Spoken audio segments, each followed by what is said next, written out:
para hacer el atentado. Lo que falta es ver. Hola, ya la jala. Esto es un comienzo, dile Daniel. Hola, bombas fanáticos. Bombanáticos. Aquí podemos ver claramente. Cállate la jeta, Leandro. El bananero soy yo. La compro una caja de cereza, ¿no? Ya, ¿qué más queréis? ¿Qué molleja? A ver. Aquí podemos ver el núcleo de la bomba.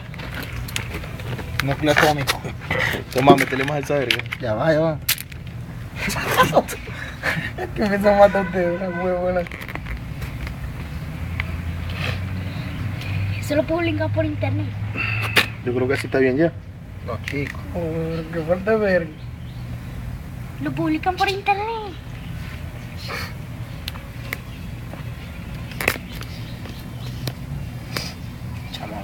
Después lo tenéis que patear. Daniel, cerrarlo más la punta arriba.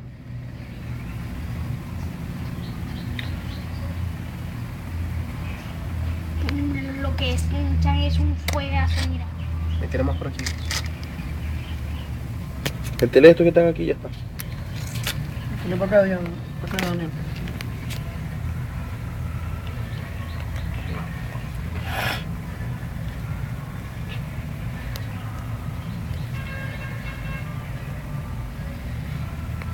Después lo tenéis que patear, ¿eh? Sí. Eso es una técnica india. Si no los patean, se joden. Porque uno, el que explota, jode al otro. Hay que patearlos para que se dispersen. Después que todo está emprendido. Si te explota uno en el pie. Aquí damos otra vez con ya la jala. Ya la jala. ¿Cuánto te falta para Ya. Ya casi está terminado. Me falta el detonador. Eso es mucho, marico. A ver, calmate. No se van a prender. A ver, Prende, chico. prende, marico. ¿Con quién estás hablando, pues? Con vos. Pero tenéis que prender todas las pilitas. ¿Cuántos años tienes en esto? Ya la jala.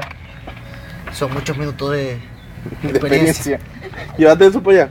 No Ya, queremos ¿por volar qué me aquí. se que falta uno. Da uno. Aquí estamos con ya la jala. Porque la cara mía la tienen que censurar porque después me Está está abajo, está abajo, está abajo. Vamos a ponerlo en puros cuadritos. No, el de izquierda. Ya va, ahora voy a hacer uno.